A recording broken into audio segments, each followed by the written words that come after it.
Hello everyone and welcome to my first official video for my YouTube channel. I am the Walrus as always. Today we will be playing Heroes and Generals, a free-to-play first-person shooter game which I just discovered. It's quite enjoyable so far, and basically you go through your ranks, you unlock guns, you're able to purchase upgrades, and as you earn experience you go up the ranks. Once you get into either lieutenant or general rankings, you can then start forming 20-man wars. I am not there yet. I've only gotten to level 1 in each of the factions except for the Russians. I'm level 2. So hopefully the game will actually join a battle soon. It's still in beta, so things are a little bit buggy. So we'll see how this goes as soon as it starts. Okay, so finally got into a match. Basically you deploy in kind of like Battlefield, and for a few seconds you're invisible. There is a chance that enemies can get behind you, but since this is the very start of the game, there's not highly likely that that would be happening right now. Unless someone was cheating, but I'm actually not aware of whether or not there are hacks in this game yet. As I said before, this game's still in beta, so things might be a little bit buggy, there might be long loading times, animations may not be exactly clean, as someone would say.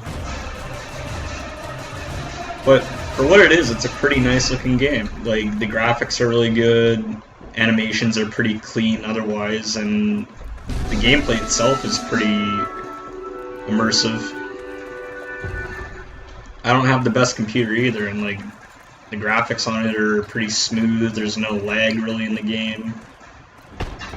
People in it are a little bit dumb, and it actually kind of reminds me of Bad Company 2 back in the day when you had the guys driving around in the Jeeps honking their horns the whole time. Hopefully I can find some enemies here to show you some action gameplay.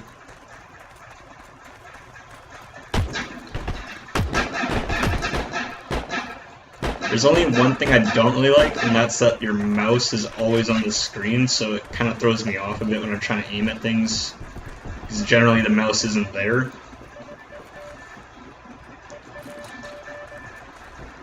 Controls for it are pretty simple. Z is to lay down, control is to crouch, as you'd expect from playing like Call of Duty or Battlefield or something like that. Shift is for running. And the rest of the controls are pretty self-explanatory.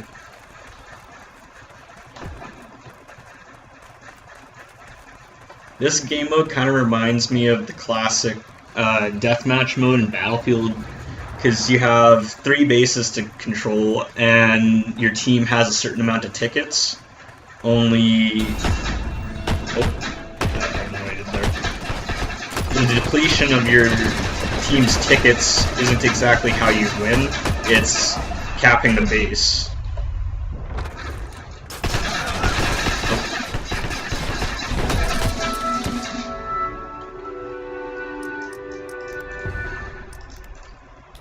I don't know about you guys, but something about a World War II game with those good old semi-automatic rifles just seems more enjoyable compared to like a Call of Duty game, the fully automatic, completely magazined weapons and all that. Just seems more classic.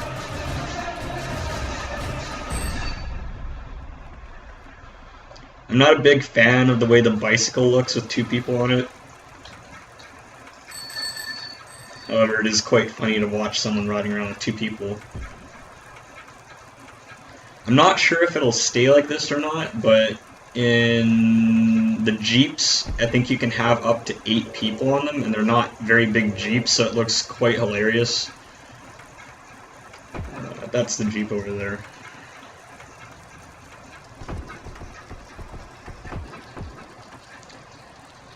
So, I think there's a Russian, German, and USA faction, and when you go and queue into a game, there's a chance that you'll be on either of them.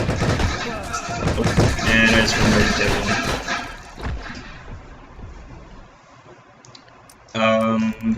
What was I saying? Oh yeah. So there's a chance that you'll spawn in on either of them. It just depends on which war is going on and which teams need you on which side.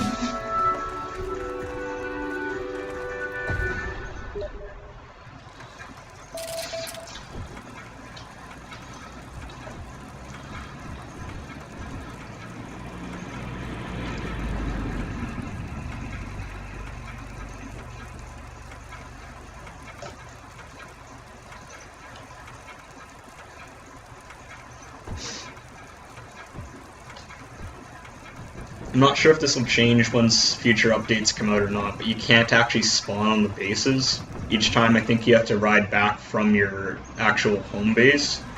I'm not super excited about that feature. If anything, I would hope that they would change it so it's more like the way Battlefield does it, where they have the ability for you to either spawn at your base or on your teammates, which it kind of does. If your teammate is in a vehicle, you can spawn on them that way.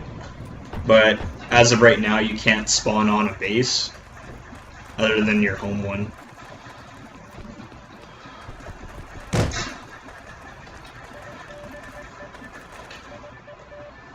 There's a bunch of different ways you can get XP in this game. Mainly, capturing bases gives you the most, and the longer you're there, the more XP you get from the cap. You only get about a maximum of 7 XP from a kill, and as you get ribbons, you also gain XP.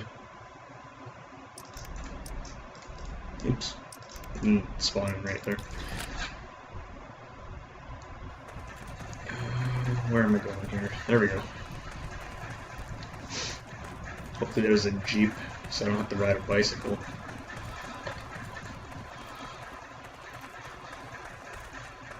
Doesn't appear that there is one, so I guess I'm walking then. Oh, there's a bike.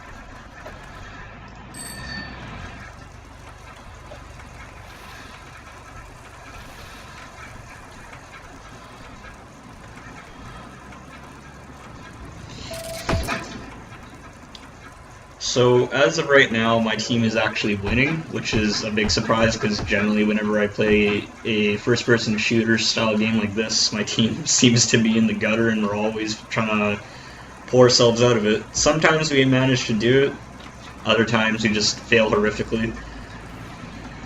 But right now it seems to be a pretty even game. Something to note, even if you don't actually own the base, but it's showing up here on your side of your team's flag ownership, their points won't continue to go up until they've owned 2 bases, or capping 2 bases. Oops. So right now the enemy has 2 bases, so their points are going to go up. We only have the 1, and we're actually losing it. So we will actually be losing very shortly if we don't get another base.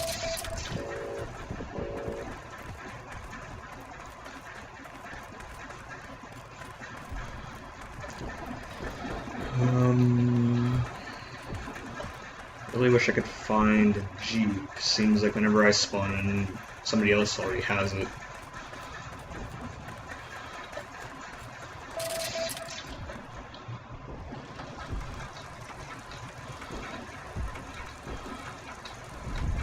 In later gameplay, I think that you get the ability to fly planes and drive tanks. I don't know if there's boats or not, but I've seen from other gameplay that that is available. As you rank up your guy, I think that you have to choose which path to send that soldier on, because you can unlock actually more than one character to use. So one you might choose to be a fighter pilot, the other one you might want to have a tank commander. You might not even want them to be a driver at all. Oh, jeez, I just got stuck here. Uh-oh. Oh, there we go. As I was saying, it's still in beta, so things like that might happen. You might not choose to make them a vehicle driver at all. You can have them just be a ground troop and one that is an infantry.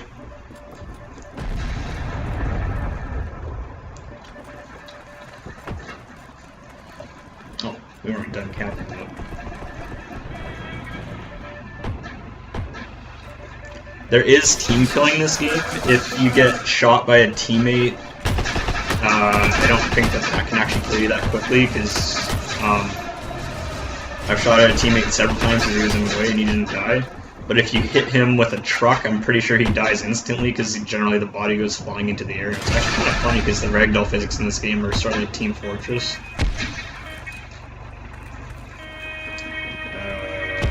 Oops, can I get out?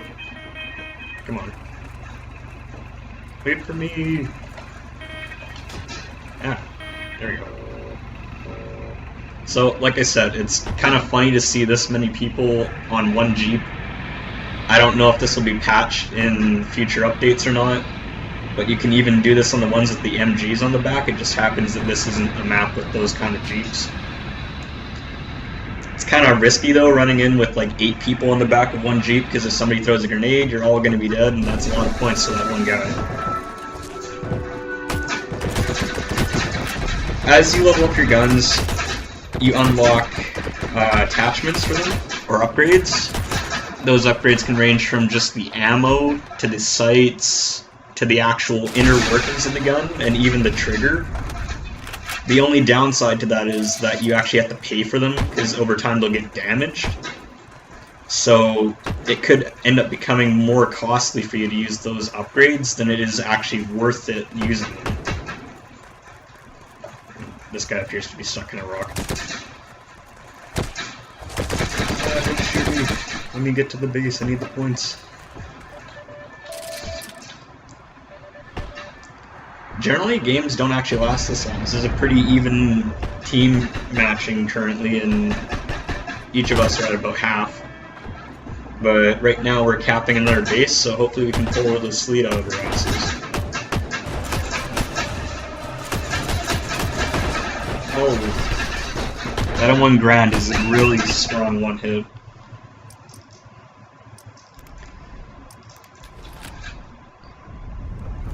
The Russians get a faster firing 10-round clip gun, and the Germans get a more heavy hitting 8-round, I think, and also the Americans get a 8-round M1 Grand, which generally works out to be at least a 1 or a 2 shot. I don't really like the Russians gun because it usually takes at least 4 shots.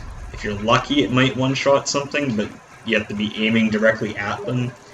And you have to be at least within 40 meters. There is damage dropping by how far you are away from the person. I don't know if that's been implemented in any other game or not, but if you're farther away from the person more than 50 meters, your damage will slowly drop off, and the likelihood of you actually getting a one-shot is diminished the further away you are. Hopefully I can sneak up behind this guy right here without him noticing me. Uh-oh. Is he looking at me? Oh, he was. Maybe I can get a surprise on them. Ooh. Oh, there we go, this one. Let's see if we can get this guy. Oh, is that one? Yes, that is. Oh, there's 2. Alright. So kills don't actually account for very much XP in this game type. I don't know if there's any more that unlock once I get past rank 1 or not. But as of right now, kills are only worth, like I said, I think like 7 to 8 XP, depending on how many times you wound the person, and you only get 5 XP per kill. So what you really want to do is cap a base and then defend that, because for each kill you get while defending a base, I think you get like about 50 to 60 points depending on how much you actually did to protect the base from that person. So like if you got an assist off it, you probably wouldn't get as much. You might get like around 30 or 38 or something like that, depending on how much percentage of the health you took. But if it was a full kill just for you, I think that you can get up to 70 points. It's the highest I've seen so far. gonna try and run right into a wall. I'm gonna try and make my way over to see if my bike will get going again. There we go.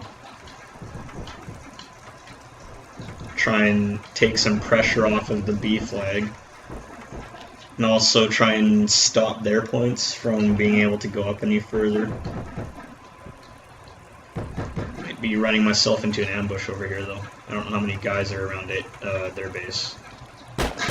Oh, and I ran right into someone. Frank Peterson.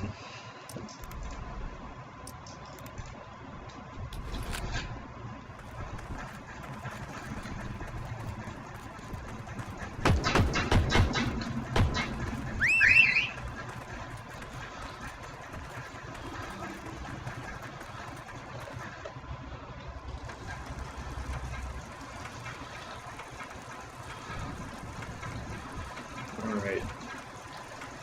So it looks like our team is gonna win from... I actually don't know how to determine how long it takes to actually win a game. It's more so how long your team can hold 2 bases or more. If the enemy team's really stupid and isn't really trying to play the objective, you might get lucky and hold all 3 bases for like 3 minutes, and I think you can win that way. Because as long as you have more than 1 base plus your own, you start gaining more objectives, and also I think you get points for holding a majority of objectives longer. I think that's what it's trying to tell us right there.